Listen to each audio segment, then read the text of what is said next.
بسم الله الرحمن الرحيم وبه نستعين على أمور الدنيا والدين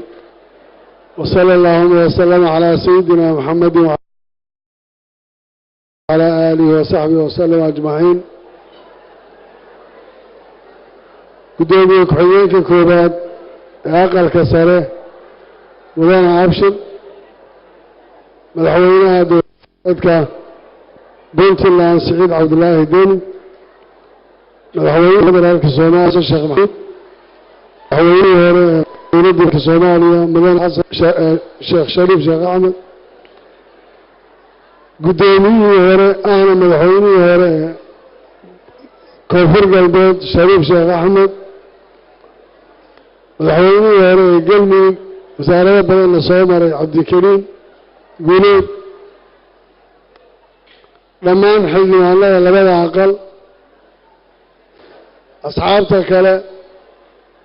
كوا قلال كسو قلي عبد الرحمن عبد الشكوري مدحضي هورسي مدحوني هوري دورة قولتك بنت لان عبد الرحمن فرولي لما نهضياشا كلا حبناها لبدا عقل كتشوغا بنتلان iyo Jubaland isimada waxgaradka cuqaasha baada saxaafada qaybaha bulshada rayidka ciidamada sugidda amniga iyo ku hawlan iyo tiimka qaban qaabadaba waxaan ugu leeyahay assalaamu alaykum wa rahmatullahi wa barakatuh iyo mahad celin isugu jirta waxaan idinka mahad celinayaa waqtiga dheer ee adag ee nala qaadateen iyo xaaladda adag ee intii naasoo mas-uuliyiin maanta aada isugu timaadeen waxaad qabateen shaqo adag laakiin waxaan leeyahay laa shukra cala alwaajib wax idin saaraa waad qaadateen waan idinka mahad celinaynaa laakiin waa mid la isku wada leeyahay ku soo dhowaada dhulkiinni iyo dadkiinni oo idin sugayey cid waliba iyo munaasab kasta iyo magac kasta oo ku fadhido inta loo timid iyo kuwa naga maqanba iyo kuwa nagu fikirkaaba intaa haddaan ka gudbo dowlad goboleed Jubaland waxay leedahay dadii xilliga aan ku sheegay iyo danta waxa aanu doonayno taasoo ahayd inaan mar walba ka shaqaynayno dib u heshiisiin isu tanaasul isku xidhnaan iyo wada shaqayn waa halhayska ay leedahay Jubaland mar walbana mid ay iyadu u taagan tahay waxaan ballan qaaday inaan dhammaystirayno sistamka dowladnimo waxaan ognahay Soomaaliya sistamka dowladnimo ay qaadatay saddexda leeyara ee dowladda federaalka dowlad goboleedka iyo midda la dhisayo councilada ama dowladaha hoose ilaa heer degmo gaaraysa inaan dhammaystirno oo aan doonayno sida asxaabta qaarkeed ay ka hadlayeen inay noqoto xilligan waqtigiisa kale waxa laga hadlayo doorashooyin ka dhaca ilaa heer degmo oo guddiga xuduudaha iyo doorashooyinka Jubaland ay ku hawlan yihiin sida ay deegaanada uga dhisi lahayn maamuladaas oo qoriisu dhiib ku shaqayn doono haddii aynan kuwa deegaanada jooga xuquuqdooda helin ta dowladda goboleedkuna aynu helaynin ta dhaxana aynu helaynin ay noqonayso jaranjaro isku xidhan waa siyaasadda aan leenahay ee aan doonayo inaan xaqiijiyo sanadaha soo socda haddii ilaahay nala garab galo oo aan doonayo wajiga maanta aan ku jiro mid ka bedelan inaan gaari doono aanan codsanayo dadka reer Jubaland inay nagu taageeraan nagu garab istaagaan idinkuna aada markhaati nooga noqotaan waxaa ka mida Jubaland aasaaskeedii oo madaxweyne xasan sheekh maxamuud uu ahaa madaxweynaha jamhuuriyadda federaalka cabdikariimna uu ahaa wasiirka arrimaha gudaha waan garanaynaa intii aan soo maray iyo boroseskii iyo sidii lagu dhisay iyo dhibkii aan kala kulannay waxaan uga mahadceliyaa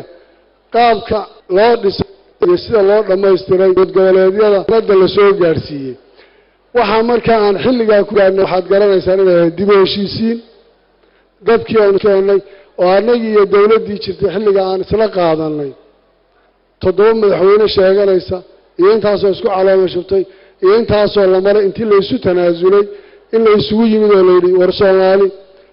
kugusan iyo walaalo waxay ku dhaantay ma jirtee aan si walaalnimo wax ku raadino maantana waxaan leeyahay way ka yar tahay tii hore tanaa ka fudud markaan Jubbaland dhisayno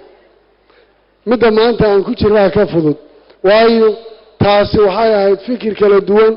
oo dad badan oo kala duwan ay ku hawaaqayeen laakiin tan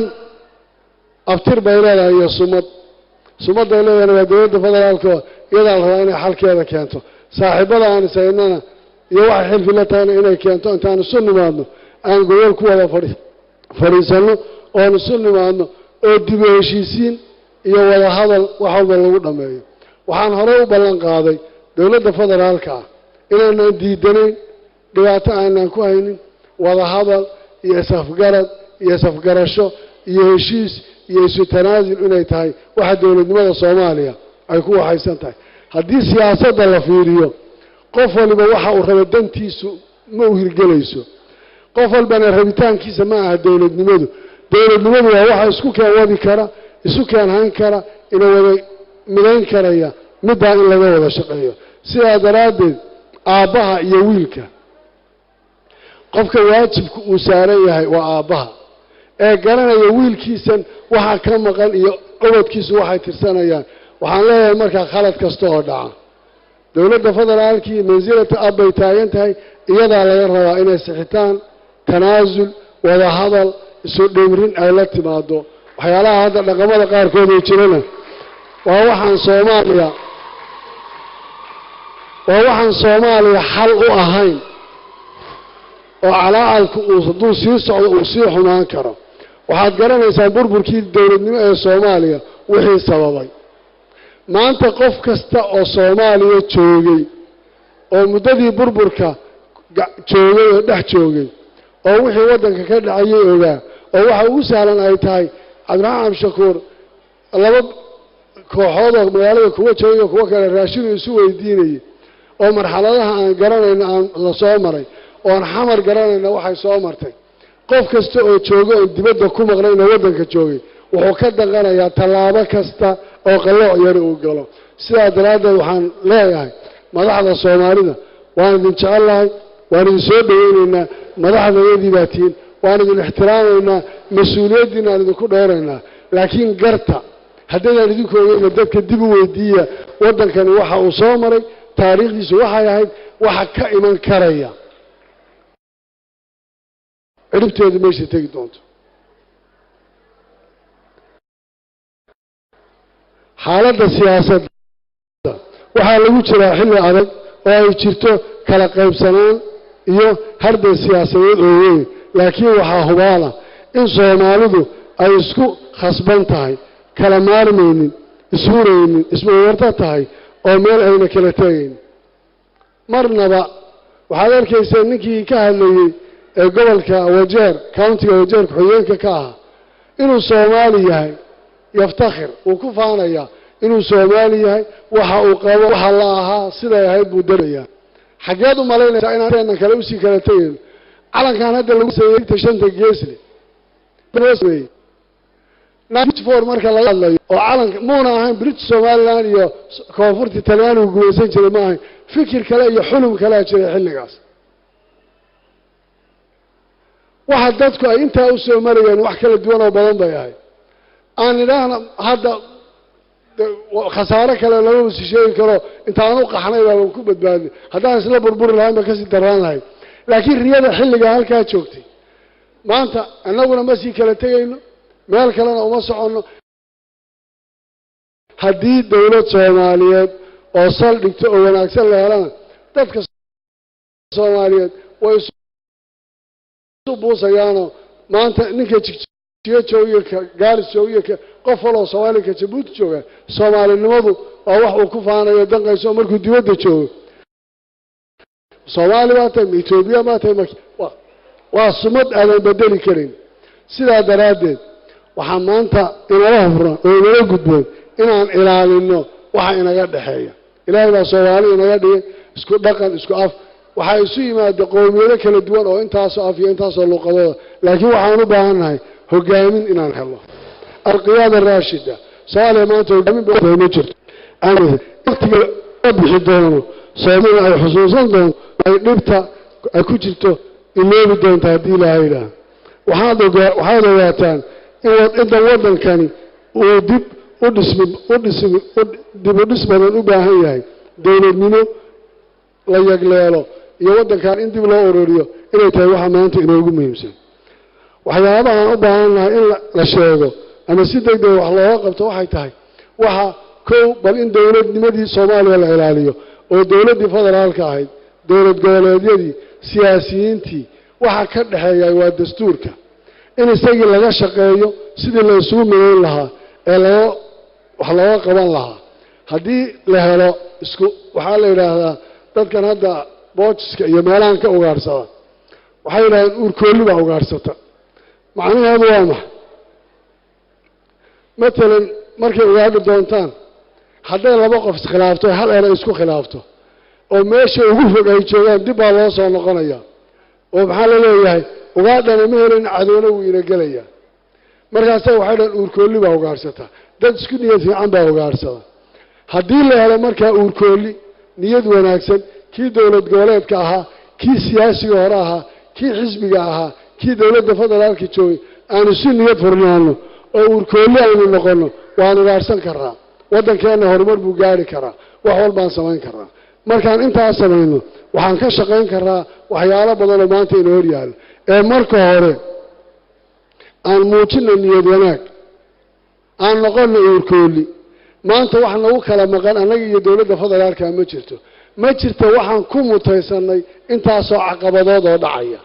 ma jirto waxaan ku mutaysanay maanta in la yiraahdo hooyada dhoobley ka soo tagaysay waa inay 2 saacadood iyo bar soo socoto 30 daqiiqo meeshay soo soconaysay meeshay $50 ka bixisayna $300 ay ka bixinayso oo wareeg inta la eegalayso ma jirto sabab keenaysa in dadka la xusuusiyo waxyaalo badan oo noocaas ah waxa mas'uuliyadda iska leh dawladda dhexe wax kasta oo xal iyo wanaag inay keento waxaan diyaar u nahay oo u aqoonsanahay inay waalid leeyihiin inaan anagu u aqoonsanahay dawladnimo inaanu nahay xirtoodii inaan nahay shaqaalahoodii inaan nahay gacan yarayaashoodii laakiin macnuhu muxuu yahay caaq inaan noqono iyagaa sababi karaya ilmahaaga labada ilmood ee dhashay haddaad sidan iyo sidan kale tiraahdo adaa wax walba isaga dhigi karaya markaan intaas samayno yaa waxaan gaaraynaa markaa waxaan u baahanahay waxaan aad ugu faraxsanahay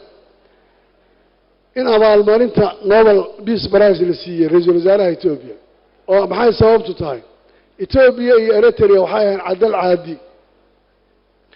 aad u adkeed arrintooda inay isu yimaadaan oo xaaladooda la xalliyo oo la dejiyo oo waxaan aad ugu farxayna laakiin waxaan rabnaa madaxweynaha jamhuuriyadda federaalka Soomaaliya oo xafladahaas la tagay arrintan arkay inuu garto kuwiisu inay sii kala tagin intuu aaba noqdo inuu bari Kismaayo yimaado oo dadkiisa uu la hadlo oo uu yiraahdo waraxmadow wariga waxaad ku khaldan tahay axmedow waxaad ku khaldan tahay oo wadadu sidan maaha oo sidana saxa oo taladana ila quman oo sidana waalid ku ahay oo madaxweynahaagii baan ku ahay oo noohay ugu caasiyana sidan iyo sidan isweydiino oo isqancino waxaan isleeyahay waa wax sharaf ah waana rajaynayaa inuu la iman doono sababtoo ah wax ka weyn buu soo arkay waxyaalaha inuu hor yaala maanta arrimaha ammaanku waa shay muhiim maanta inoo in laga wada shaqeeyo ay waajib tahay waxaan ka hadlaynaa maanta magaalada Muqdisho 2,000 oo dhagax taala ganjeelayaal miya lagu xiray maxaan kaga gudbi karaa waxaan kaga gudbi karaa kaliya inaan warka isweydaarsano amniga ka wada hayb galo amisom baan ka maaranaa shisheeyaan ka maaranaa inaga isku filan maanta amniga halkan aan ku joogno shisheeyana wax naga qabto cid kale maanta ma aragtaan wax kiyana waa jaraal dhuuma ma waxaan inagu qabsan karayno taa macnaheedu waxay tahay inaga iskaga filaan karna waxaan doono si ay yeeli kareen amniga aynu siina priority-ga oo yeesan dhicin markaan amniga ka shaqaynayno takanadiga la helo shabaab ka yeelaan inay cabdiwajanan sida lagu xidhay yiraahdo shabaabka la dagaalamayay oo qiso noocaas intuu maanta ku xidhan yahay kii shalay shabaabka ka xidhay ee uu la dagaalamay maanta uu hortiisa ku xidhan yahay oo haddii kiis loo haystay intay maxkamadda la geeyo gobolka ay tiri waa lagu waayay dambigaas oo warqad la siiyey la siyaasadeeyo oo kiisaana intii lagu raadiyo la yiraahdo haddaad sidan yeeli wada kanaad yeelaysaa oo kii shalay uu la dagaalamay maanta uu u xidhan yahay amniga yaa ka shaqaynaya waayo ruuxa amni ka shaqaynaya haddii loo raacayo shabaabka yuu noqonaya maalin walba waa la dagaalanaa dagaal baan waan isdilaa meel baan isla naala ma wuxuu ugu xukumayaa isagu waddanka absolutely maya amniga waa inaan ka wada shaqayno markaasaan xorriyad iyo nolol u baxaynaa waa inaan doorashada 2020 ka shaqayno waana garanayaa aad baan ugu mahadcelinay madaxweyne anu lama soo shaqayn siyaasi hore maan ahayn qoladii labada shariif iyo raggan kaliya ku jiray faroliyo kuma jirin laakiin xilli dhow aan la soo qaybsaday madaxweyne xasan waxaan ugu mahadcelinayaa doorashadii 2016 markii lagu soo socday tiimkiisu oo ragga qaarka hadda aan sheegay marxalado badan bay ka shaqeynayaan fikir badan baa la isla keenay wuxuu qaatay wax waliba ka qaloocsanaatay in doorasho dhacdo waxay noqotay intaan tashi isugu nimaadno waliba aanu ka aqlabiyad badan inuu yiraahdo sida aqlabiyada aad u qaadatay ama idinku raacay oo ay keentay in la qaato nooca in isteedyada ay noqdaan meelaha doorashada ka soo dhacayso oo intii la dhaadhiciyo halkaa la gaarsiiyo halkii oday laga tago mayna marnayn xilligaas wuu har fadhiyaa madaxweyne xasan sheekh waxaa laga shaqaynayay extension 2 sano oo baakeyta oo baarlamaanku ay leeyahay madaxweyne xasan geesinimo uu jeeyo wuxuu may sharaftii baan ku tagaya taasaan ku qaadanay waxaan maanta 2020 in doorasho dhacdo 2020 bilowgeeda waxay ku xidhan tahay in hadda laga sii shaqeeyo ama la yiraahdo wartii 2016 baan qaadanaynaa ama la yiraahdo may waan beekhaaminaynaa district baan gaarsiinaynaa ama la yiraahdo war odaygii aan idhaahno laakiin waa in talaabo la qaato intaa in ka badan kiiska doorasho waxyaalaha xasaasiga hadda dhibka keeni kara Soomaalidana wuxuu arkay in wada damac ku jira muxuu yahay damac ku jira wallahi waa daa'istaagtay waa deelaysa saarag badan oo ku tashanay oo laga yaabo qaarkood ra'iisul wasaare inay deedeeyeen oo qaarkood laga yaabo inay rajada ka qayb baan wali intuu soo sharxay nasiibkiisa uu ku helay lacala haddaan anaad Jubbaland intaan ka tago hore u baxo inaan heli lahaa baa laga yaabaa marka aan chance ka la baneeyo dadka hala siiyo fursad ay leeyihiin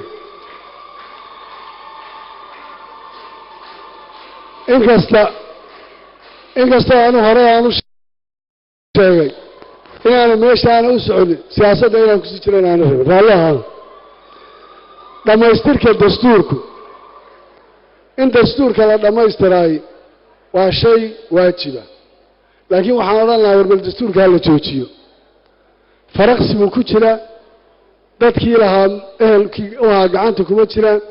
odagii jawaari ay rogrogi jiray xataa ma jiro ninkii Allah u naxariistay ahaa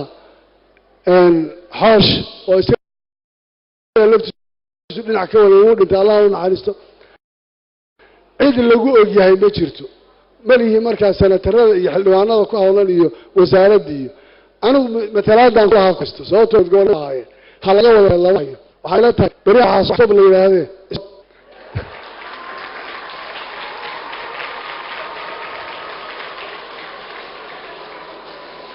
oo istoo waxaanu leeyahay dastuurku inta in ka badan ma xamili karo halka lagu joojiyo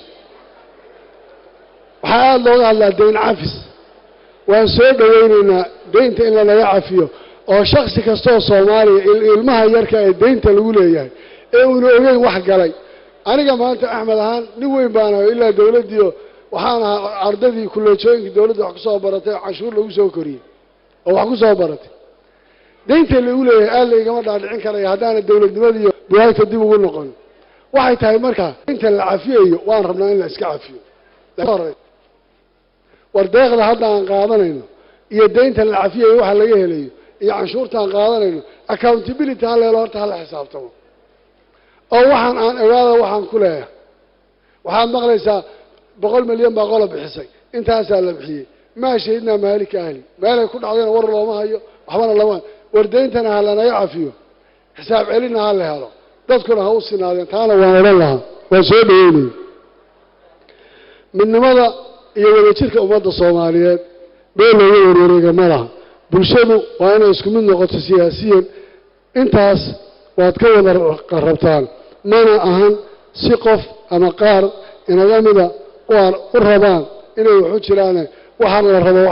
wax guud inaga ilaa wada jira oo aan u wada baahanahay waxaan ku wada gaari karaa wada shaqaynta iyo isku dhawaanshaha isku kalsoonaad qolada la yiraahdo international community juhdi badan bay Soomaaliya galiyeen wax badan bay qabtay waan u mahad celinayaa juhdiga galiyeen dhaqaalaha ay ku bixiyeen laakiin hal baan rabaa inaan wax yar ka hoos ilaado safiirada iyo beesha caalamka dadka matalayeen walba adiga CV-gaaga iyo intaan joogo waxmayna dhicna ka dhigin waxa dhabta ee wadanka ka jira intaad ka hadashaan boolisiga wadanka iyo wanaagaad uga tageysaan ka shaqeeya laakiin ha ka shaqeynina Axmed Raalaha ka noqdo iyo hebel Raalaha ka noqdo kana ka noqdo waxa laga shaqeynaya ha noqoto wax noocaas laakiin guud ahaan waan uga mahad celinaynaa waliba talaabooyinka ay qaadaan iyo maanta sida ay u jiraan iyo inay dareemaan wadanka dhibaato inay ka jirto aad baan ugu mahad celinayaa waxaan leeyahay markaan Jubbaland nahay waan soo dhaweynaynaa cid kasta oo maanta wanaag nagala shaqeynaysa oo diiwaangelin nagala shaqeynaysa oo canaan leenahay loo sheegaysa oo wax ku khaldanahay naga qabanaysa laakiin waxa inta Soomaali baahnahay shacabka laagtay leedahay waa siinay amisom waa loo mahad celiyay horena waa loogu mahad celiyay mahad celinteeda waxay asal u ahayd inay dhiigooda iyo naftooda u hureen waxaan rabaa ciidanka amisom inay taariikh Soomaaliya uga tagaan ma aha inay joogaan dhufaysyada ku jiraan waxay u baahan tahay inay tagaan oo Soomaaliya uga tagaan wax fiican oo ciidan Soomaaliyeed oo dhisan oo hubaysan oo tababaran oo lagu wareejiyo laga tago laakiin haday noqoto ciidankii Soomaalidu inuu banaanka ku baabacsan yahay iyaguna ay tufaaxa iyo qaraha iyo limba meelmada dibadda loo kala lacagna la qaato macna badan ma sameynayso legacy aad ka tagaysaa ma wax dhimaysa ciidan Soomaaliyeed anagana nagu canaanta waliba si culayska aan u dareennay waardiyayaasha badan ee meelo badan saaran ee ilaalinaysan intaad ka gudubtaan isku tashada dhaho ana idin mahad celinaya hadana hawsha laga shaqeeyo midnimada shacabka Soomaaliyeed waxaan rabaa inaan mar labaad iyo mar saddexaad ku celiyo hal la xoojiyo waana muqaddas meel looga wareegana ma laha waxaa loo baahan yahay in si tixgelin leh iyo dulqaadasho leh iyo isu tanaasul leh aan uga wada shaqeyno wax kasta oo ummadeena isu geyn karay waxaan rabnaa inaan difaacano wax kasta oo qadiyadaha dalkeena iyo dadkeena ay wax ku noqon karaan aan gacmaha isqabsano si aan u guuleysano dalka Soomaaliya ayaa Allah idinku wada abuuray meel kala aadna malaha iska daa Soomaaliya darisyada kale leenahay waxa la yiraahdaa dariskaaga aad ma samaysatid ilaahay baa ku sameeyay kuwa aan leenahay laftirkooda yaa waxay tahay inaan u baahanahay inaan garanno dariska aan nahay waxay noo yihiin waxaan rabay inaan u mahad celiyo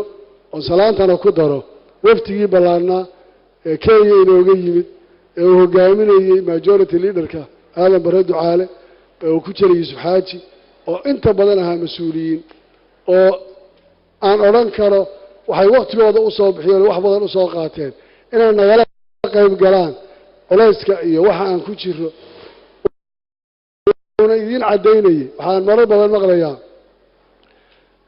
Jubbaland Kenya ku darsanaysaa iyo xagga u socotay waxyaalaha asaadiirta inta badan meelaha lagu riyoodo haltaa ka Soomaaliya kamid ah meel loo ogol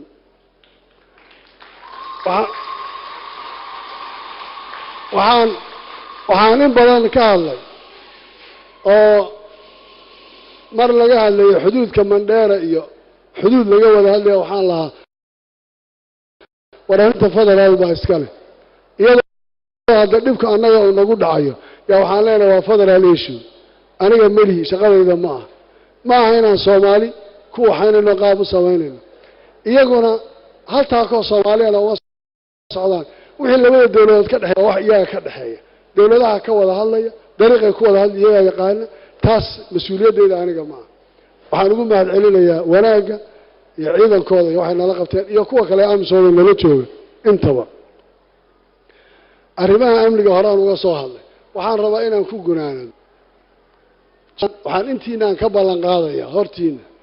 inaan ka shaqeyno isu keenis iyo nabad saaxiibadayda maqan aan si kasta ku raadin karo ku keeno aan midayno oo dadkaas iyo waxay tabanayaan aan ka jawaabno laakiin tabashada Soomaalida inaad dhageysato in wada mooyo waxa adag inaad mar walba jawaabtooda aad bixiso laakiin intaan dadaali karno waan dadaalayna إذا كان سان شلة بيدين كل شيء قف كسته وحتوانا أنا معصوم ما يقف معصوم إلى مجرى قف البوح وحتوانا وحلا شجعنا إلا جوال الشقي صوماليا ماشي كسعته وحيلتها دمشقين يا ولا هذا يا سفقات بانكو باقينا دولة الصومالية وحاربو باقينا مدحوينها رئيس الوزراء صاحب كي أبشر وهذا وكيلك بدونك بارلمانك واندين باهناي madaxdeedii baatiin aan isa saxna noo imaada waxaan ku kala khaldana aan isweydiino inoo ciidina dhaxdhaxan soo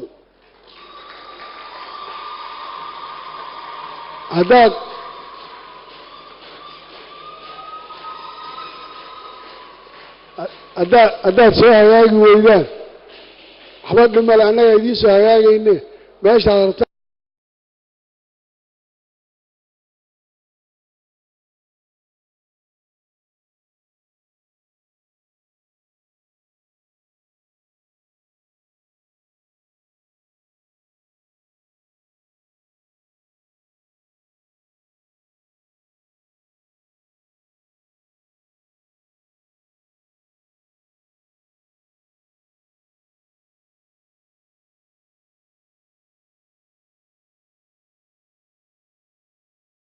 هذا يمكن كما هذا علينا وبالله التوفيق والسلام عليكم ورحمة الله وبركاته.